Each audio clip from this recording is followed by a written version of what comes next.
What is going on, bottom line viewers? It's Mitch here with Kevole, and we are here to recap the Green Bay Packers versus the Seattle Seahawks, the winning Seattle Seahawks, the now 5-5 Seattle Seahawks, and a team that is going to be kind of maneuvering into wild card position. Kevole, we'll talk about that. But this was a huge game for wild card positioning. This was a huge game for two teams that were still looked at as competitors in the NFC wild card race.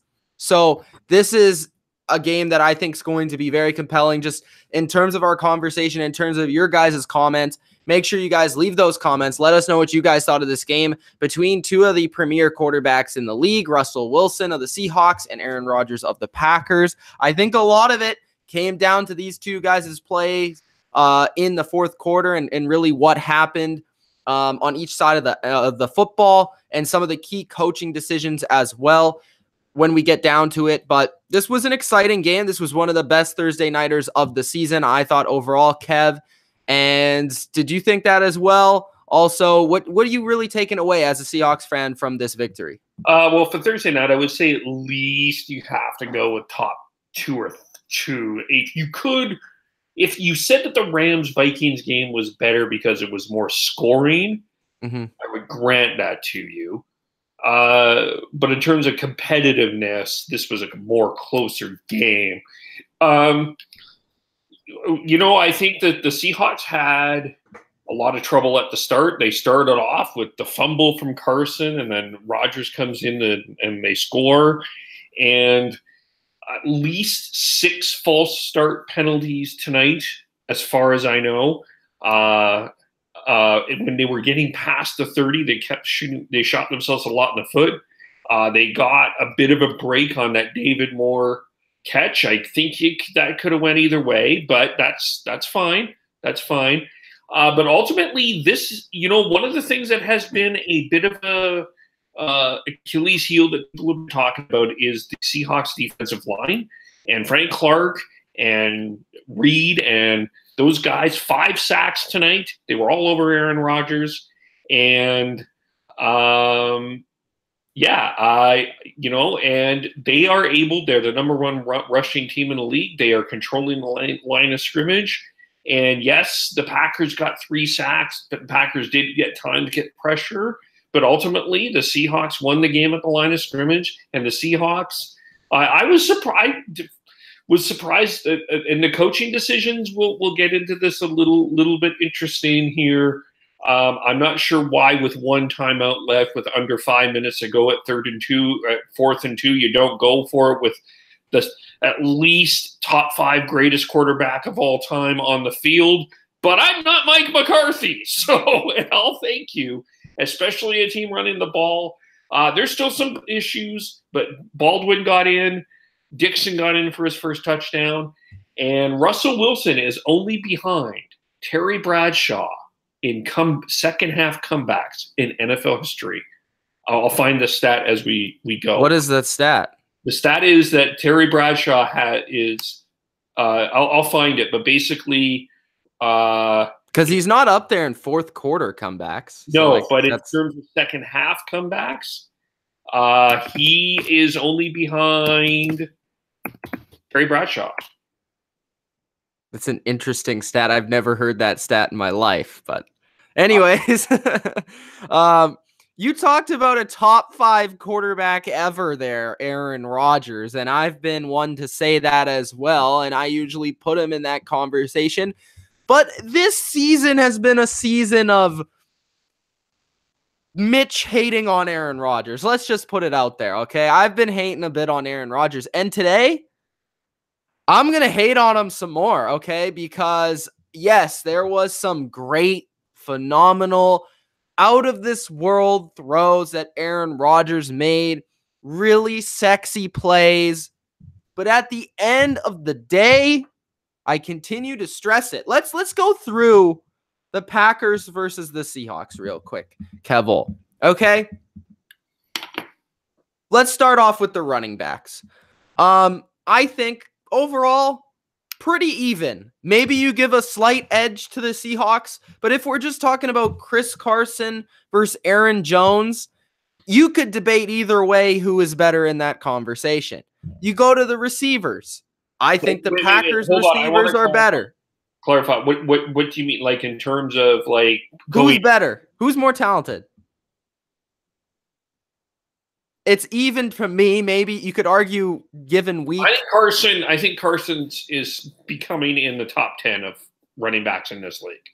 I don't know if I would be that bullish on him quite yet. I think he's good, but I don't know if he's that good. I think Aaron Jones has looked really, really good these last couple of weeks. Yeah, I think that this is in part, though. I think where your point is I think you're going to get to the coaching here a little bit. No, it's not really.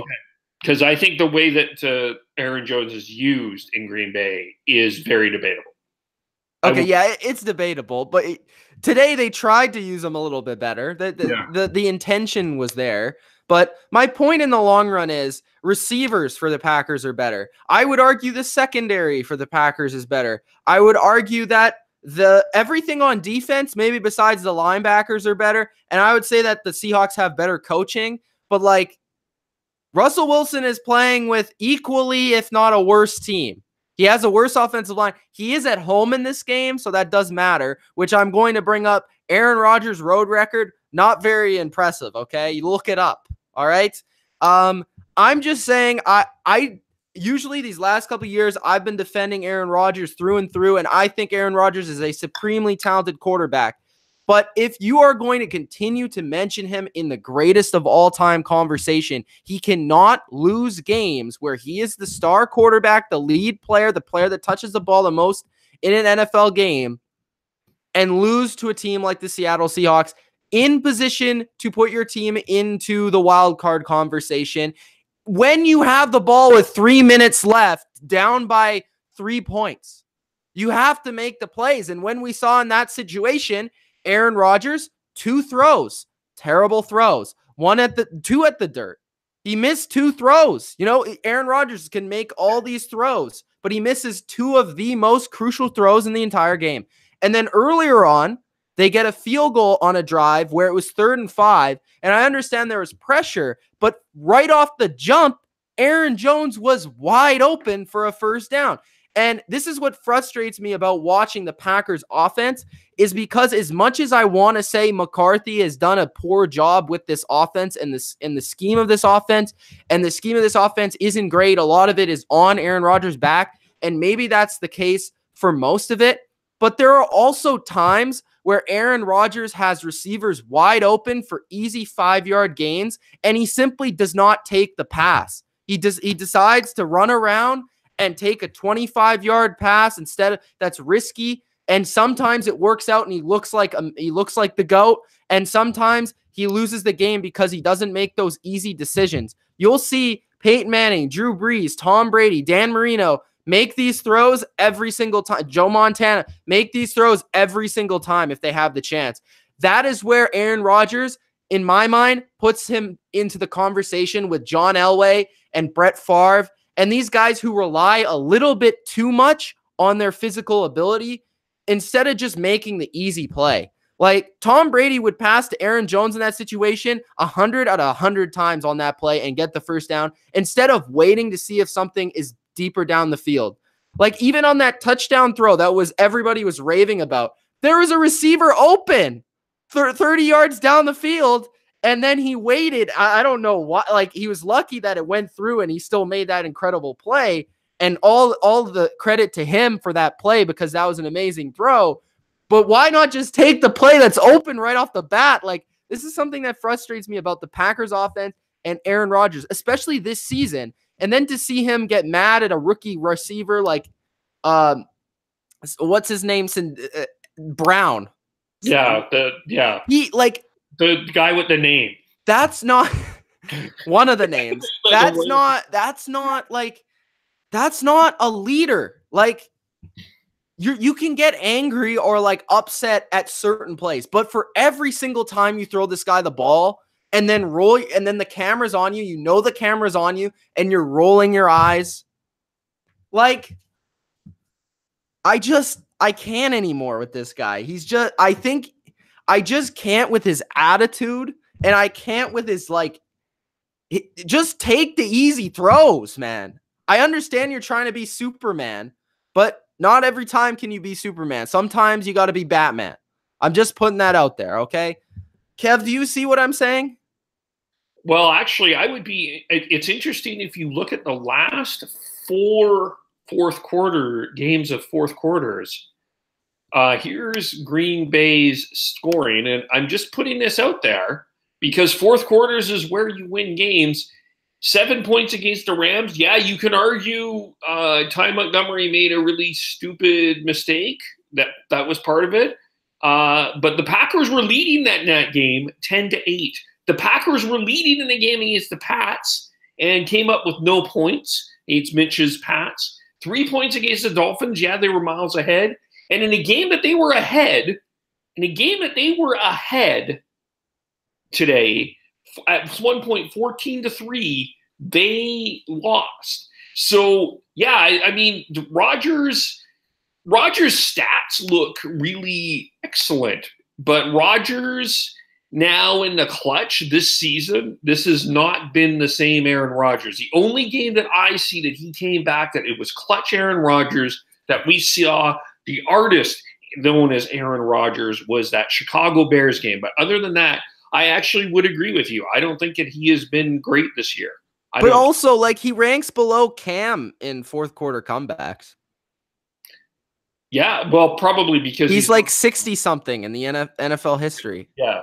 Yeah, didn't I ask a few weeks ago if history would suggest that Aaron Rodgers is overrated? Didn't I ask that question? Did I not ask that question?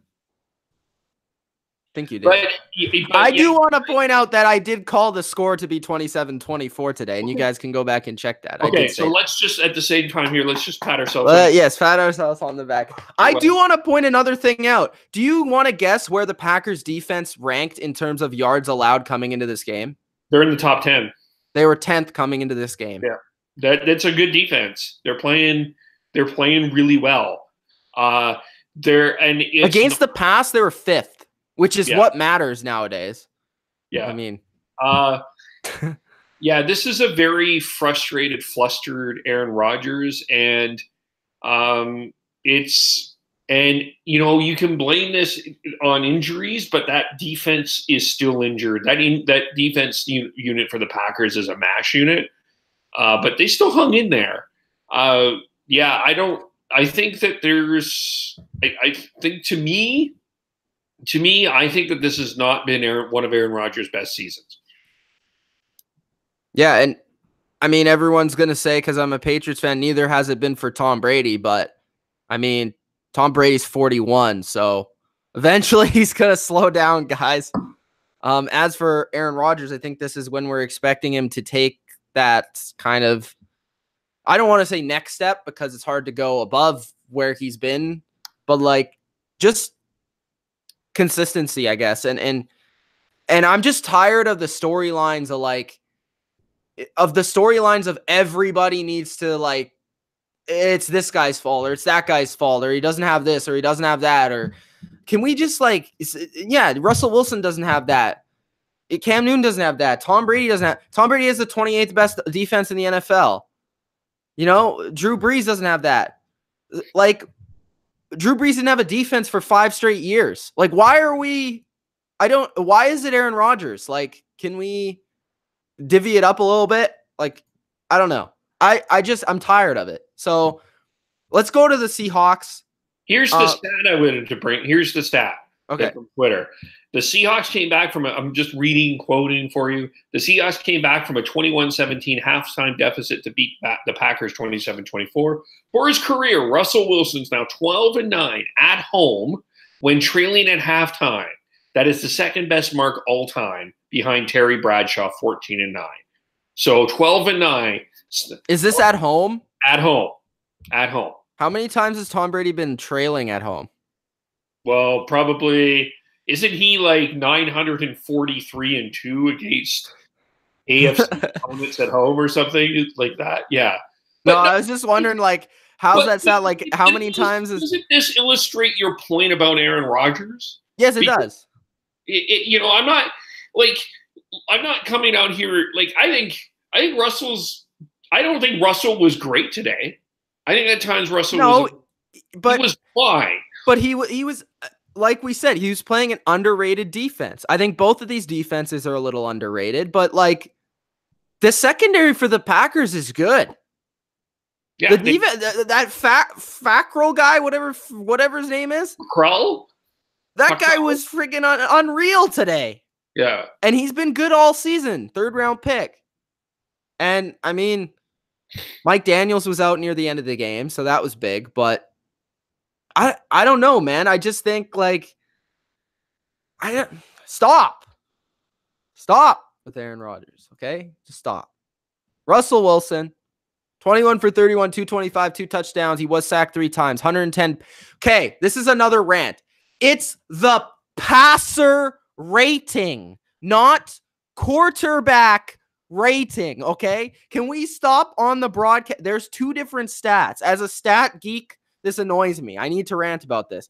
There is a passer rating that is graded out of 158.3 that most people go by, and there is a quarterback rating that ESPN made in like 2006, which Skip Bayless brings up every debate he has a chance to bring up. Okay, that is the quarterback rating, which is 0 to 100. Passer rating is 0 to 158.3. Okay, I see this too. This is a flaw on broadcast. People don't know what you're talking about. Stop calling it a quarterback rating. It is a passer rating. But I think that most people know what a passer rating is. I think they go. Yeah, but I'm just trying to say there's 2 different stats. So like if you're talking to someone like me, I'm confused now because there's 2 different stats. Until I see the number, I don't know. Majority though? You think you're the average? What, just call it by the right name. Is that so hard? You're a professional. You've been paying $1 million. Can you not say passer instead of quarterback? Yeah, but Fox doesn't use. I don't think, other than ESPN, is this stat pretty common? Yes, but there are 2 different stats, but they don't just call it by the name. It's called passer rating. Yeah. It's not called quarterback rating. Okay? That's just a mini rant. Okay. It's Mitch's rant. Russell Wilson, passer rating was 110.3. He ran for 17 yards. Carson ran for 83 on 17 carries. Rashad Penny, I want to talk about him a little bit. 8 carries, 46 yards. Got a little bit banged up, 5.8 yards per carry. Did you want to see more of Penny in this game? Or, like, what's your thoughts on Rashad Penny right now? What's your thoughts on the Seahawks running game? They are first in the NFL. I don't know if they'll remain that after this week, but they were coming into this week. What do you think? I like the way that they're using them. It's whoever is going. It's very clear to me, like, that Chris Carson is the man. I think he puts the ball down a little bit too much, but Davis and Penny are more the relief guys. Penny's best game was last week against the Rams, and he's starting to get there, and you want to use him a little bit more. I think eventually, my bold prediction will be it will go Carson, Penny, Davis. But I think that we're not as the season goes on. But I think they're using him fine right now. Remember, he also was missing. Pete will tell you he missed a month of the season, not the season, but preseason. So he's a little bit behind. Right now, I like that he's 3. I think by December, though, at some point in the final quarter of the season, Penny's going to be number 2 and Davis is going to be number 3. I think he's already number 2. I don't think he's there yet. I don't think he had more carries today. I still think that they want to use Davis a little bit more. I still think they trust Davis a little bit more. This is my argument for Penny. He's just more explosive. Absolutely. I like Carson, but like if you're going with Carson and then you're hitting him with Penny, it's like an explosion difference. Like there's no, like, Mike Davis is a safe, fine running back, but like I don't think he gives you that big play capability like Penny does. No, I do agree with you on all of that. But I do think that they see Davis as the more reliable one. Davis was the guy that killed the clock. I did think, yeah, that's fine. I mean, if they have 3 separate roles for the guys, I'm just saying I feel like Penny should get more of the ball. As I said, I think the coin should get more of the football. Yeah. Okay. The coin. Tyler Lockett, Doug Baldwin, I think both had solid games. 5 catches for 71 for Lockett and 7 for 52 and a touchdown on Baldwin.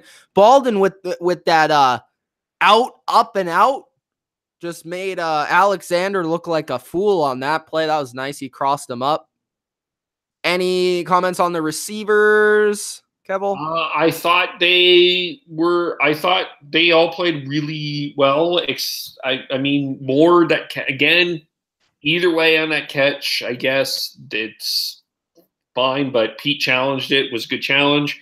I think the tight end, Ed Dixon and Nick Vanette were good. Ed Dixon has been a guy.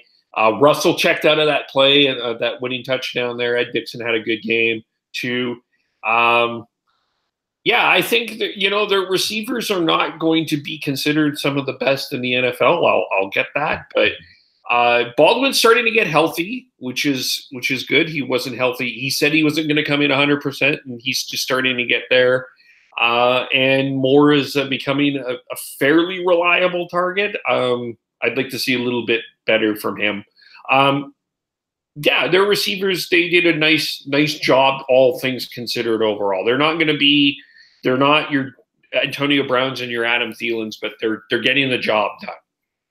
I think something we've also seen so far this year against the Packers is the opponent's ability to kind of control the pocket against Rodgers and be able to kind of push the pocket and kind of force him where they want him to go instead of so many times him being able to escape and make plays. Yeah. There are times he can still do that, but I mean, in some key games this year, against the Rams late in that game, we were able to see that with Aaron Donald. And then against the Patriots, they did a really good job against Rodgers in that regard. And now against the Seahawks, I think all teams kind of with a similar game plan and pushing the pocket, but keeping him within it. I think the defensive line did a very solid job. And it's not always easy to do that because you need to be very, very smart about it. You can't be stupid and open up a lane for him to move out of the pocket or maneuver in the pocket to make a nice throw. So, Frank Clark with 2 sacks. Just for people that don't really watch the Seahawks a lot, Kevole, I know you watch them every week, so maybe just a thing or two on Frank Clark because he's had a really good year this year. Yeah, he's coming along. This is a guy that very much drafted it's comparable to a guy like Daniel Hunter. For those that watch the Vikings, they're very similar. But he was one of the reasons that the Seahawks felt that they can let a guy like Michael Bennett go. Bennett's playing better than I thought he would play with the Eagles, which was whatever. But Frank Clark is becoming the leader of that defensive line. And that defensive line was a concern. And I still think the Seahawks coming down the stretch, that's going to be a question. But Frank Clark has 10 sacks. He's getting to the quarterback. He's creating room. And the other guy to talk about there, too, is Jacob Martin on the other side. Not getting a lot of love, but this is a guy that has played very well this year. I believe he was a draft pick this year, but I want to make sure. Was he a draft pick this year? I think so. Yeah. But that defensive line, like Frank Clark, is a guy that you are going to start to win. When the Seahawks become a competitive team, I believe that Frank Clark will be, not that they're not a competitive team, but when they come to that Super Bowl echelon team again. You think that's going to happen? Yeah, I do actually. I do think it's. I'm not saying that's this year. How long? I think it might be next year. I think you might be looking at this. I think that this team might be next year or the year after that might be back in that Super Bowl conversation again. I think that they're physically tough. I think that they're dominating the line of scrimmage, and I think that they're playing the way that Pete wants them to play. I think once Pete and Brian figured some things out there, Brian Schottenheimer, the offensive coordinator, and they figured out that they should run the ball instead of having Russell Wilson not run around for his life. They have figured that out. Yeah. I think. Can you go on mute real quick because I'm echoing? Sure.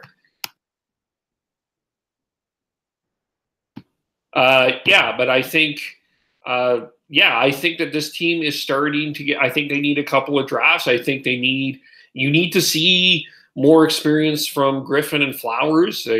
I think they're fine, but you see the inexperience. I mean, Earl Thomas, we won't know. I mean, but that pass rush, once the Seahawks get into that back in an upper echelon, I think you're going to hear the name Frank Clark a lot more because he is a real deal. And Jacob Martin is coming along as well. So that defensive line is coming along, and that offensive line, I think we need to give them some credit for that offensive line. Everybody They were under. They weren't great in pass protection tonight. No, they were not. Absolutely not. And George Fant is still a bit of a struggle, and Jermaine Ifedi is still a bit of a struggle. But I really think a guy like DJ Fluker has added a bit of toughness to this team, to this offensive line. In terms of run blocking, they're awesome at that. You're right. I do agree with you in terms of pass protection. Not the greatest. 3 sacks tonight. But I think that they're much better. They're much improved than where they have been the last couple of seasons in terms of where this offensive line is. So my point about the Seahawks is do I think that they're a Super Bowl contender? No. Do I think that they're a playoff team? I still think that that's debatable depending on their schedule. But I think that we're seeing some legitimate strides with this team, that they're not I think that there are a team that to reckon with. And I don't know if you want to see this. I mean, this may not be a team you want to face in the playoffs. This may not be, if you're the 3 seed, this may not be the 6 seed you want. Okay, what is with this echo? Maybe do you have earphones? We'll be right back after this. Okay. I just want to say, I think one thing about the Seahawks, if they are going to make the playoffs, though, it's going to be as a wild card team. And Kevole brought up that they wouldn't be a team that you would want to face. But the thing is, I don't know if the Seahawks would be such a scary team if they're traveling on the road. I think if they're playing at home and they were, let's say, in the NFC East and they were to get a home game like that team did back in 2010 or 2011, if they were that team, for example, then it would be a lot scarier because I don't think anyone wants to travel to Seattle to play a playoff game, but to play Seattle when they're on the road, I think is a totally different thing. And I don't think. What do you always say? A run game and good defense travels well. And they have a run game and a good defense. Yeah, but a bad offensive line doesn't travel well. They have a good offense and they have an improved offensive line. I don't know. I do want to talk a little bit about 3 key players on the Packers, and I want to talk about what should happen going forward with the Packers. Okay, the Packers, 3 players. The first one is the guy that caught the first pass of the game, Jimmy Graham. Former Seahawk. He only had 1 catch, 13 yards in this game. It was the first catch of the game. Jimmy Graham got basically shut down completely, invisible against his former team. Any thoughts on that, Kevole? He was injured. He left the game with an injury. What at one point? First half, he injured his finger. Yeah, I just felt like when that first play, it was like, oh no, Jimmy Graham's gonna have a big part in this game. He does leave the game, but has he really been that? He hasn't made an impact for this team. Is my overarching point. Nope, he has not. Somebody that does. Davante Adams, 10 catches, 166 yards. This guy was virtually unguardable tonight. Yeah, nobody could guard him. He had 21 of the 27 catches or offensive plays at one point. There was a crazy stat. Davante was hugely involved. Yeah, he had 10 catches for 166 yards, 12 targets. A lot of them were down the field, big plays. I think when you're talking about the Packers offense, the clear best 2 weapons on your team are Adams and Jones. And then I think when Graham's there, you can mix him in red zone opportunities, which they don't usually utilize. They don't utilize him anywhere else. And then you have Vanda Scaling, who had a really off game, was only targeted 3 times in this game. Mysteriously, he's had some 3 or 4 really good games in a row. Has shown up, and in this game, I don't know if it was partly the Seahawks or the Packers or the game plan or whatever it was, but they just weren't going to him. Rodgers wasn't going to him at all. That was very strange, but of course, you don't have Randall Cobb in this game, but I don't know how good Randall Cobb is at this point in his career. I do think the Packers, I think Valdez-Scantling is going to be a good receiver in the NFL. I think Adams is a top 10, arguably, receiver in the NFL. Jones, I think, is going to be a good running back. Jimmy Graham is a solid enough tight end considering the position is not very strong, but I do think they need another receiver. They are missing another threat at receiver because they don't have that prime Randall Cobb in the slot anymore. They need a slot guy. They need a guy that can, other than Davante Adams, create separation right away off the line, which he does really well. And that's kind of my talk about some of these receivers. Like I always talk about the difference, I tweeted it out, the difference between good and great receivers, in my opinion, are the ability to separate in man-to-man and get open right away. Like the quicker you can get open to me is the signal to how great you are. Guys that get open really fast, like Odell, Antonio Brown, Julio, these players get open really quickly. And you see the impact of when those players aren't getting open on an offense, like when those players aren't playing on an offense. Like you saw the impact of it with the Giants last year with Odell. This year you see a player that's not as good as those players, but a player that's really good in that department of the game is Golden Tate. And Golden Tate left Detroit, and look at what Detroit's doing right now on offense. When the Patriots don't have Julian Edelman, it's the same thing. I mean, this is a guy that can get off the line really well and get open right away. Now they don't have, like Golden Tate and Julian Edelman are a different category because they don't have the deep ability of those other receivers and quite the pure game that they do. But just like Doug Baldwin, like when he's not fully healthy, this is a guy that can separate right away. But again, he's in that Edelman conversation. It's just like Adams is a guy that can be in that conversation with the other guys. And you need to have that in your game to be considered a great receiver.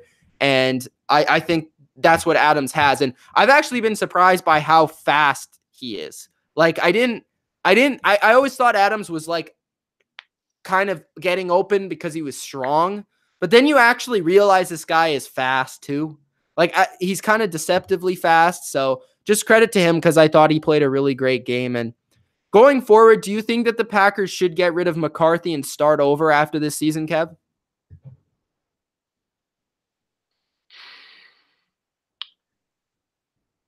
I actually am going to say a cautious yes.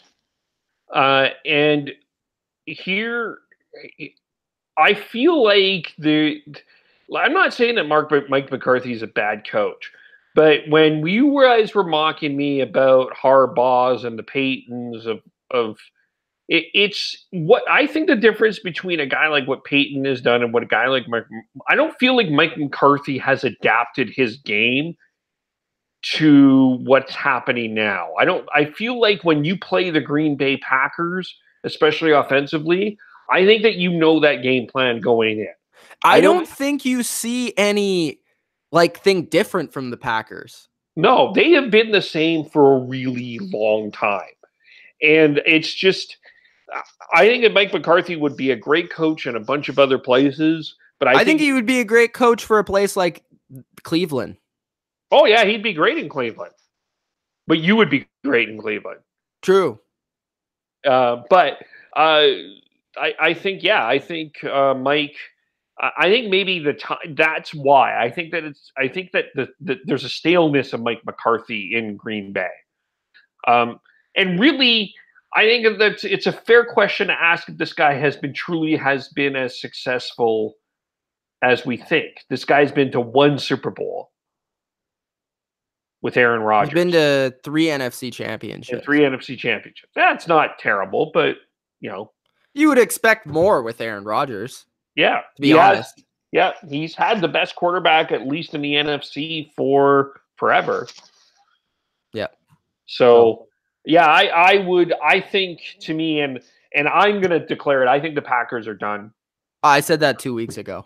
Yeah, but I think I was the believer that the loser of this game was done. And so I think the Packers are done. Okay. As for my opinion, I think McCarthy should have been fired probably last year, but I think this year, you had to give him one more year with Aaron Rodgers to see. But I think this is the year where it almost seems like they're setting him up to get fired, which is never a good situation. But I think he's going to get fired. I don't know who's going to come in. And I think that's going to be an interesting thing at transition to see what happens, because I think McCarthy, like I've always said, he does a lot of good things. He does a lot of things really well, but there's also things that you said, like the offense is just stale. And some of the bad parts of McCarthy are right now really bad. And that's the reason why he's going to get fired, even though he has really good other qualities about him as a coach. Yeah. So let's get to the chat, and then we'll wrap up the video. Mr. Wong started it off. He said, first here. Darn, I actually started Penny. He got me 4 points. Sad face. Rob says, what up? Deshaun says, what up, Mitch? Blake says, Dem sacks, though. Joshua says, Vikings won the NFC North. Wow, already counting out the Chicago Bears. Who's your favorite, Kev? Who's going to win it? Who'd you pick this week? I picked the Vikings to win this week. And I think it's because I just feel that the Vikings have a bit more primetime experience than the Bears. That's ultimately what it's going to be. I think the winner of this game wins the division, though. I'll say that. I think both are going to make the playoffs. Smurf says, feed Carson. Carol is a fun chewing clown. A fun chewing clown. Deshaun says, next up for Seattle, Carolina. And next up for Green Bay at Minnesota. DUNE. Seattle's game is huge. Yeah. Is that in Seattle? That is in Charlotte, North Carolina. Ooh, that's tough. That's tough, Kev. That's tough, Kev. They should be moving that game to 125, though. That game should be like Sunday night. That should be a Sunday night. That's a game they should be moving. They already moved to. Did you see that? Yeah, they moved some good games. Yeah, didn't they move the Dolphins Colts to? What did they do there? No, it was like Rams and Bears, I think. No, I got to look. I saw a picture, but it was 2 good games to Sunday night. Like all 4 were playoff teams. So. Carson, I was surprised that the Seahawks were able to rebound, because I've talked a lot about recently with Dylan how I feel like some of the teams in the NFC, like the Cowboys and the Redskins, are only teams that can win from ahead. And I was concerned that the Seahawks are one of those teams, because that's the way they've been this year. But, for them to fumble twice. They almost did, but they didn't. Yeah. For them to fumble on the first play and then still win the game is impressive. So I'll give them that. I don't think the Cowboys or the Redskins could do that. Ultra is the stamp king. He is going to be doing that tomorrow because he's busy today. All right, that sounds good. Percentage chance McCarthy is fired this offseason. I would say 78%. I would say 95. Wow. Yeah. Seattle might beat Carolina, says Deshaun. It is possible. It is possible. I'm not. Seahawks versus Chiefs Super Bowl, says Kev Jollywood. He's back. Oh, hi, Kev Jollywood. No, I don't see how. Is that your account again? I don't remember. No, it's not. It's the Kevole, says Jeremy. Hi, Jeremy. Yeah. Ultra says, oh my God, Jollywood, stop it. Get in the playoffs first. Then Jollywood responds, Falcons fan beat the Browns. Yeah. Yeah. How do you lose to the Browns? Mr. Mike says the Packers defense is better than ours. Than the Packers? Than your Packers are better than the Seahawks. Defense? That's what he says. He's a Seahawks fan. Who won tonight? Seahawks. Okay. Jollywood says Seahawks have a top 5 O-line. I would disagree. Maybe top 5 running O-line. Mr. Wong says maybe Rodgers misses Cobb and Geronimo. See, I don't think either of those guys are very good. I don't know if it really makes a difference. Now, here's a question. Yeah. So I'm going to ask it. If you're the Packers, you're going to laugh at my question, but I think you have to think, what do you do with Aaron Rodgers next year? He's on the team. Stop. I'm going to ask that again. Not a good question. Okay, but here's the thing. I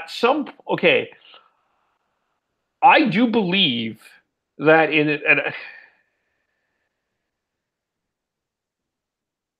that Aaron has been a bit of a diva with the Packers. He is a diva, though. I know he is. There's ways to be a diva, and there's ways to be over diva. And Aaron is over deviating this when it's kind of like, well, you have to go through me with this guy, and you have to. I do wonder in some senses if what he's done has somewhat cramped where the Packers are going. I don't know. Well, McCarthy's going to be out first, so. I mean, yeah, he's next year. Sure, he's on the team, but how long do you have with him? How old is he? I think he can play till he's 40. Okay, is that a reasonable investment at this time? I think so, because whenever you have a top 5 quarterback, you have a chance to win every year. Is Aaron Rodgers this year a top 5 quarterback? Probably not, but I still think he is a top 5 quarterback, if you understand what I'm saying. So at 35 years old next year, do you think Aaron Rodgers can be a top 5 quarterback? Of course. Yes. Of course. Okay, that's interesting. I'll be interested to see what happens next year. I'm not saying that he's gone, but I'm saying at Green Bay that you at least need to start thinking about it. Ultra's top 10 receivers this year. Do you want to hear them? Sure. Number 1 is Adam Thielen. Number 2 is Tyreek Hill. Number 3 is Julio. Number 4 is AB. Number 5 is Hopkins. Number 6 is Odell. Number 7 is Michael Thomas. Number 8 is Davante Adams. Number 9 is T.Y. Hilton. And number 10 is A.J. Green. Thoughts on that? I think 8, Adam Thielen and Tyreek Hill are my top 2. And I think AB is my 3.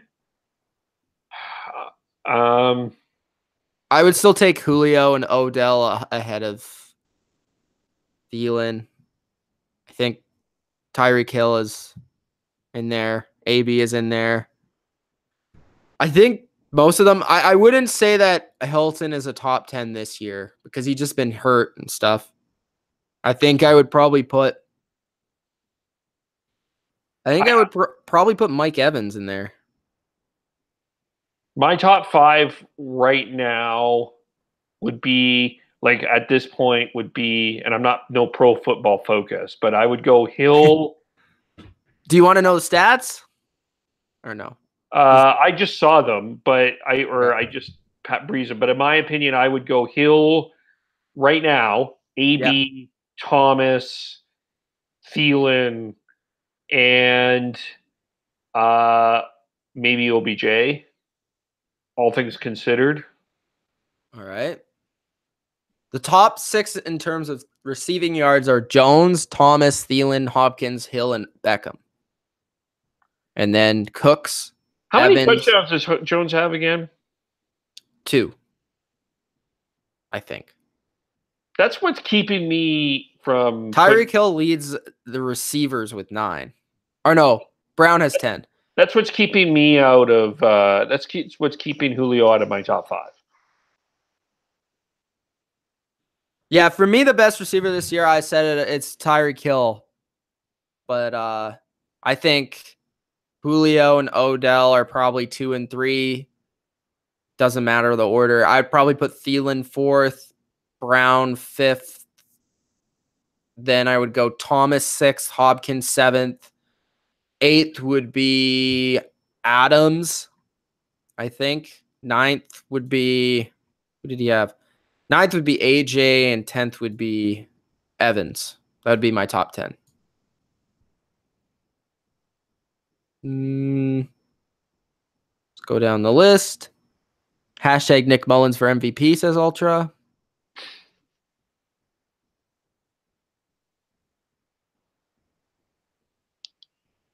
Tony Romo should coach the Packers. Well, then he would not be commentating. Mitch, do you follow the CFL or the Argos? No, I do not follow really the CFL.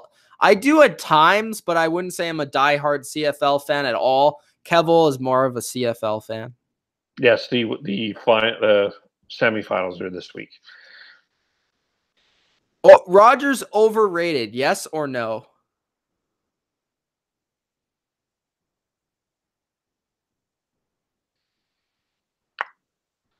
To the people that say he's the GOAT, he's overrated. To people that correctly put him in the top 10, he's not. So there you go. I think he has a bit of he has that fan base of his. Yeah. It's like the Brett Favre fan base. The guy can do no wrong, but if you look at his numbers, he did a lot of wrong. Same thing. What's my major? It's sport media.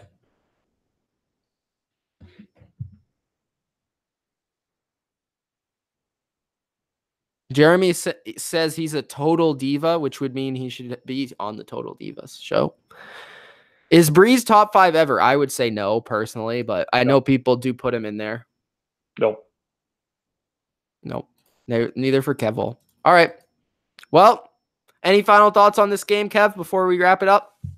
Good win for the Seahawks. Their last 6, we've got Carolina. Then we've got Nick Mullins, the MVP twice in Seattle and in down in San Fran or wherever they're playing. Arizona, and then we've got Minnesota and Kansas City. So I think, to me, I think there's 3 wins there with the 2 49ers and the Cardinals. I think are 2 wins, although the Cardinals always play the end of the year tough. But this is not the same Cardinals team. I think if we go 2-1 against Carolina, Minnesota, and KC with 2 of those home, we sweep 49ers. And that's 4-2. That's 4-2. That puts us at 9-7. That's a tough schedule, Kev. That's not that tough. You play the Chiefs, Vikings, Panthers. Who else? 2 49ers and a Cardinal. And the Eagles, you said, or no?